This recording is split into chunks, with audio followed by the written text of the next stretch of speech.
Good morning. So I've decided I can do a short video while I'm walking here on the treadmill. And Kitty is still over here. You can see Kitty. She's her breathing is so shallow. So we're just keeping her comfortable and stuff. But as I was sitting in front of the stove this morning, I was looking at some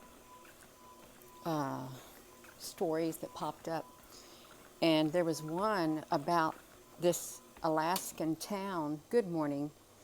There was an Alaskan town that had this huge metallic, like 1,500-foot UFO that showed up at nighttime, and there was like unmarked black helicopters flying around it, flying in the sky. And this one guy they interviewed, he had this log cabin somewhere in Alaska, and the town has like around 40,000 residents. There's also a radio station where people can call in and, you know, tell what's going on. So it was at night that guy saw this massive UFO in the sky. Oh, Gina, honey, you pulled the plug. I pulled the magnet out, you all. Messed up my walk. He saw this around 1,500-foot UFO in the sky, and it had like a beam of light. I think that's what he was saying, a beam of light that was coming down from it. You know how we saw in Colorado with the webcam? The light was going back and forth, and then you could see the emittance of green. Yeah, good morning. It was something like that. So he called his neighbors, and he said, do you see this UFO right over my house? And they said, yes, we are out on our front. They could see it too, you all. This is in Alaska. It's at night. So it's around midnight, and he gets his chair out, and he sits in his yard with his binoculars, and he watches it for an hour and a half. Then the next thing you know, he wakes up in his house. Inside his house, he had around 2 hours of missing time. He doesn't remember what else happened, but he remembers seeing that and watching that UFO. And as he was watching it, he started feeling a vibration on his whole entire body inside it. As that UFO was up there in the sky, he could feel his body doing something strange. And then that's the last thing he remembered. And he woke up in his house, and then he was interviewed about it. And he told them, and when he got into town the next day to report for work, he heard from the local news station. People were calling in, around 150 people called in from all over this area, reported seeing this huge, bright, like UFO or light in the sky. And the guy who runs the news thing, he did say it's like 40,000 people in this town of Alaska. And the one guy who saw the UFO, who they interviewed, he was he had his cold weather bib coveralls on like this, and a jacket and a big burly beard and his hat. He was dressed for the weather. Never seen nothing like it in his life. He said, and he knows the government doesn't want to let the information out. They're suppressing it about the UFOs. He knows it. And he said nothing will ever change his mind after seeing that. He knows they're here. He goes, there's plenty of places for them to hide in Alaska. Lots of remote places. And then I saw something. Said Russia shot down a UFO. It was like, you know those cylindrical objects that we would see at the observatories coming down from the sky? They showed that, but then they said there was like this ball of light or something, and they were told to take it out in the sky. And there's other countries where there's been mass sightings recently of something in the skies, you all. There's something greater going on behind the scenes. She is still, Kitty's doing better, I would say. Well, she's moving. She will flop over to one side, but her breathing is so so faint. It's so light. You have to really look hard just to even see her signs of her breathing. She's still holding on. She can lift her head up for maybe a second, but that's it. That's it. My husband thought she was going to be gone this morning before he got in here, but she wasn't. I think Kitty's holding on till she sees my son, because he's the one who found her. He's part of our family too. Yeah, hello, Applebrooks, honey. But these, when I was listening to this man talk, they had him in an interview, in a video, only around seven likes and stuff. This is how bad the information is being suppressed. All these sightings, but when he was saying that UFO, and they showed a depiction of what it would look like, and it was like metallic all the way around. It was massive, he said, around 1,500 feet. And the light, he also said there was like a red, blue, and I think green light coming from it too. I guess they could make any lights come from it, but it was a big span. He saw it. It kept, you know, I don't know, spanning the area with this light.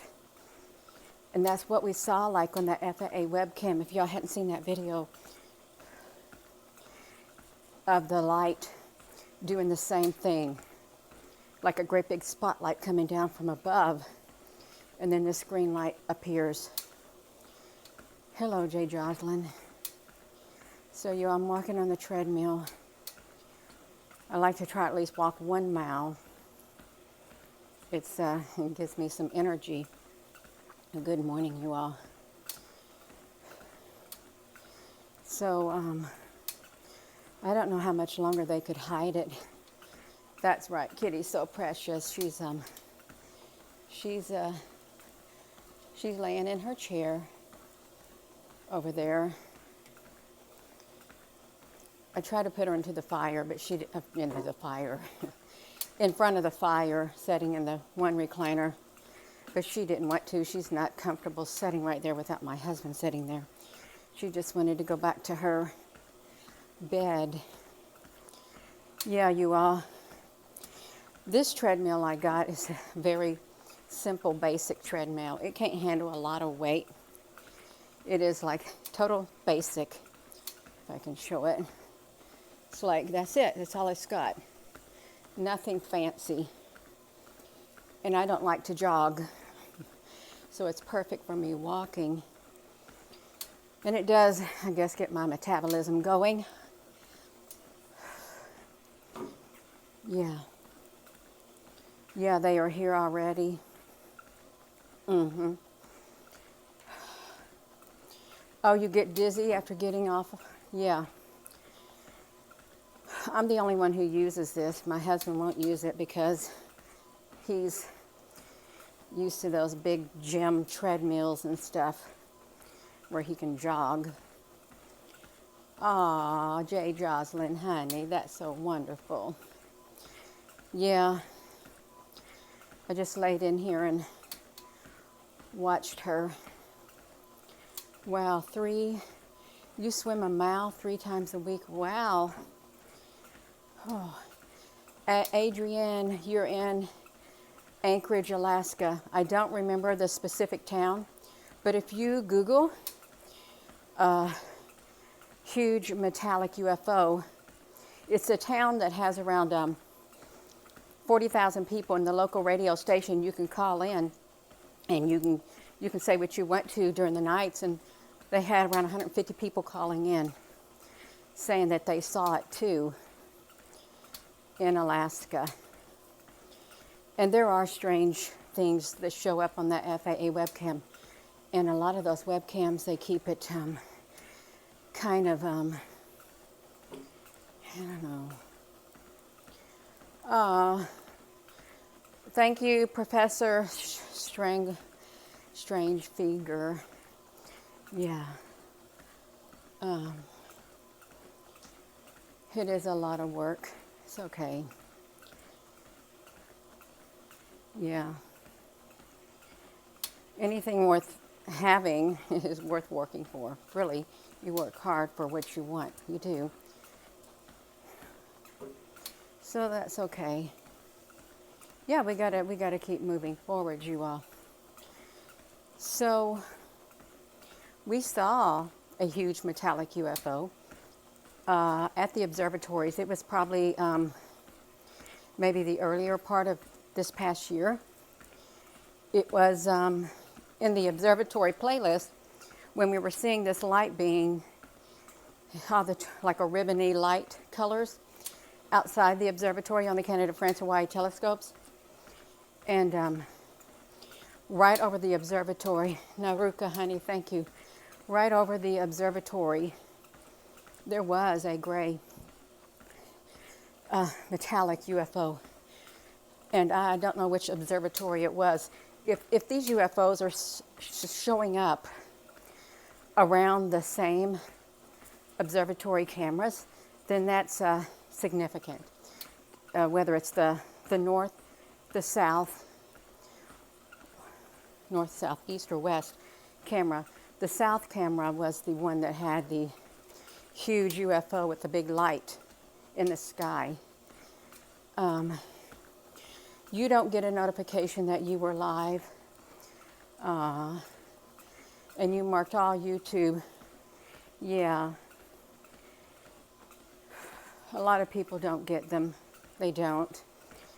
And really, it's just the subject matters. It really is. I really try to focus on UFOs, although I get sidetracked at times and talk about other things, but still, those UFOs, how can you deny something on a live webcam when it's right there in front of your face?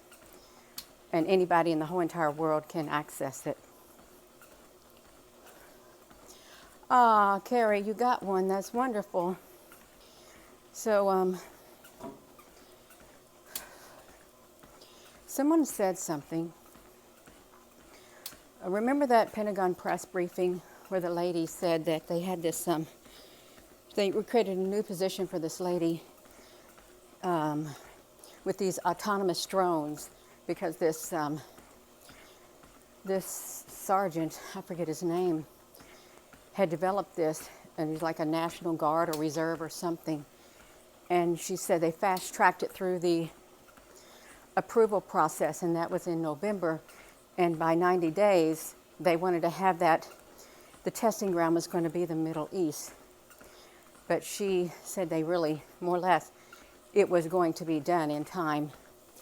And it's for tracking, is helping with the manpower or something. So December, November, all month of November, all month of December, and all month of January, because they got some operations going on over there. Hey, what's today's date? I can't remember what day it is. Good morning. Because didn't Paul Bagley, was he predicting something that's supposed to be happening, you all? I know somebody's bound to watch what they were predicting coming January. And I thank you.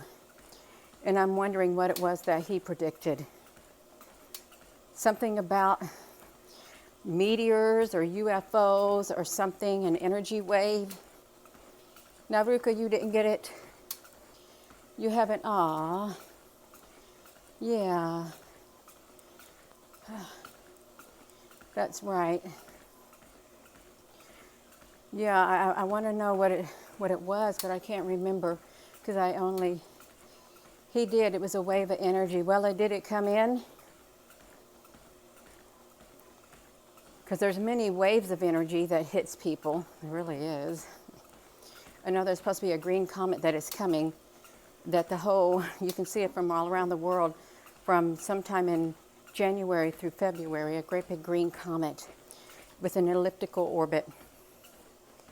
That's what they said. But then what's the green spotlights that are seen in Colorado, like coming down from the sky? What's that?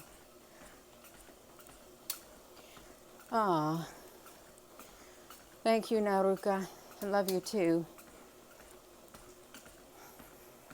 Yeah.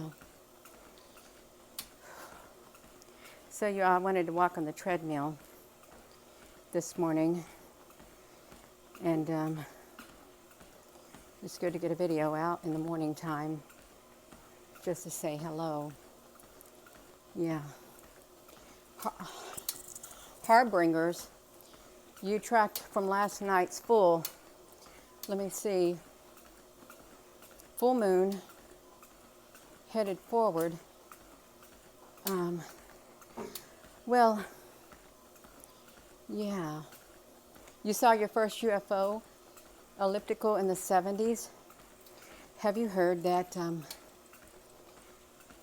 some of these UFOs, like the round type of UFOs in the sky, disc-like, that they are like cube-like structures that can cloak themselves as round UFOs. Have you heard that?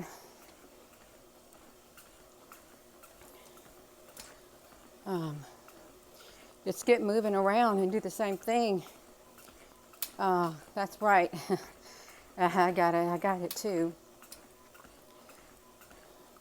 The blind mystic said, yeah, something about explosions and something. Hello in Canada. Yeah. Yeah, the skies are really, there's all kinds of things in the skies, and if you go to certain webcams, you can point them out. And the blinding light. I don't think I want to walk for 15 minutes and 33 seconds any longer. I just want to do like 1 mile. Sprites. The black triangular UFO when you was 12. Oh, wow. They've been around like that long. I don't know how old you are, but I've never seen them in the sky, so I wouldn't know what to look for. Bethany Moon. Yeah. Year 5 that you've been watching. Perhaps around 5 years on the YouTube. I was against it at first on the Facebook. I thought, I don't need to go to the YouTube. Somebody said, yeah, you need to go over there. It's got a bigger platform. It took me a while to get over there, but I did. Oh, they're not pointing the camera in Nashville toward the sky anymore. And are they having, in the past couple of days, you haven't checked? Brenda Scott. Well, that's a telltale sign, you all. If they're not pointing that camera. I think it's the Fox News one where it has the time lapse. Now, some days on the Fox whatever thing, they have it pointed at this dome-shaped building with all the lights, and they rotate it. But if they're not pointing at the sky at all, then they've gotten news of what we saw in the sky. And how can you hide it? You all, really, how can you?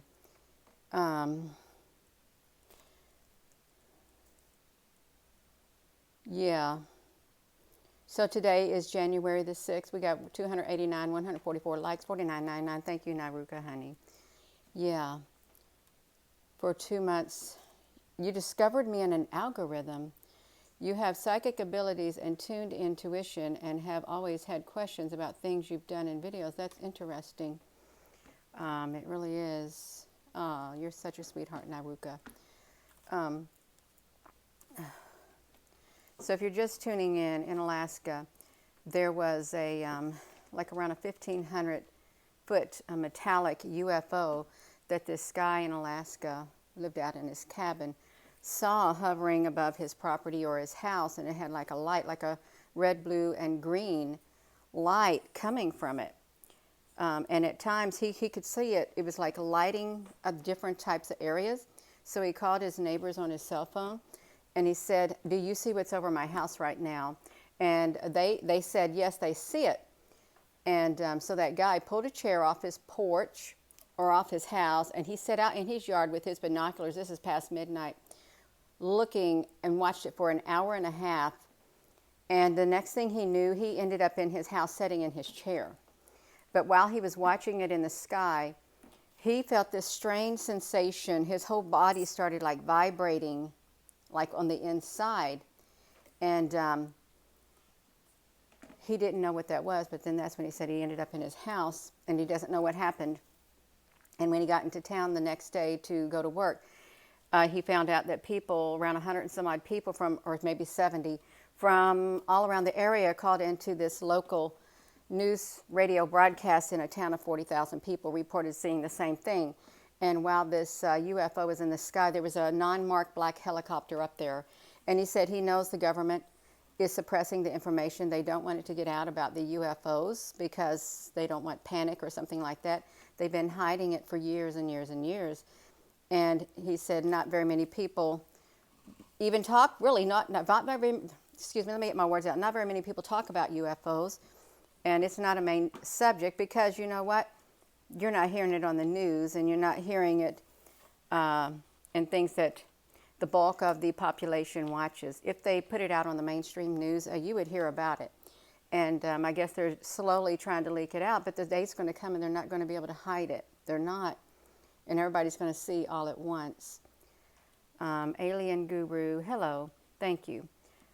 So it's really serious what's happening up there because it does play a direct role of what's happening on Earth too. It affects our lives on a personal level whether we realize it or not. It does. So, yeah, thank you, Alien Guru. I am going to go. I'm trying not to do too many long videos. Yeah, I like to do hour-long videos once I get started. That's my problem, according to some. Yeah, that's right. It's good to document. It's really good. The timeline, never a dull moment. Yeah, so I'm going to go, you all. I'm going to go outside and do something to a vehicle, mess with a vehicle or something, and just check on Kitty. Thank you, Apple Brooks. Thank you, Jay Jocelyn. Omar, Farouk. Yes, I mentioned that earlier in the video, how they said it was like, first they showed a cylindrical shaped object, but then they said it was like a round object in the sky, and it was moving, and they were ordered to shoot it down. And lots of people saw it, and it's been happening in other countries too. There's something in the sky. There really is. And remember how they wanted to dismiss everything as it's Starlink. First it became Starlink. Like, say, think about the Phoenix Lights. What are those Phoenix Lights? Is it the same thing people were seeing in skies, like maybe that Russia shot down? And then what about those things that came out of a solar flare? They call it a particle event where they have the ability, they're intelligent, they can line themselves up in a straight row if they want. And you can see them often on the NASA products. They stretch across the whole entire breadth of that like sun up there. And you can see like small sections of them. You can count the little circles and stuff. Those are those right there. And you know, they may appear round, but what if they're little black cubes or little white cubes? Little white cubes that came from the sun because the sun's a portal. And what if the sun is a great big ship? What if the sun is a being? There's lots of theories about it, but they like to dismiss everything as Starlink. Well, Starlink wasn't around years and years and years and years and years ago. It wasn't up there in the sky. So those had to be some type of a UFO. And you know, I saw Starlink in my sky one night when my son was here. Oh, it's been several years back. And they're perfectly spaced, and they were all white. They came up from the, like the the west-south, just slightly past that way toward the south in the western sky, came over the grid line over my house, crossed over these trees, and went northeast. And they're going slow. We counted them. But then one night out here, it's been probably a few months ago, there was a string of green ones, green lights, and my son saw it too. He goes, I thought that was maybe the Starlink. I said, no, that's not Starlink. If it's got green lights, that's not Starlink. That was something else. It was hovering low too. That's what he said. A whole row of them, you all. So something's going on. We are being monitored. And I woke up from a dream. It was a very vivid dream. one day last week, and that was the words that were in my mind. We're being monitored. Earth is being probed, like more or less being probed. You know how you look like scanned? It's being scanned. It is being probed. We are being surveyed. Surveillance is used. We're being surveyed, or whatever you want to call it. We're under surveillance. So with that being said, you all, I am going to go, and thank you for watching, and I'll let you know about Kitty as, you know, give you updates. So we're happy she's still here right now. We really are. You know, she's been a blessing in our lives. She has. Yeah. So with that being said, hello, wherever you are in any part of the world. Hello. From my heart to yours, love you. Have a wonderful rest of your day, and thank you all for coming on here. Love you.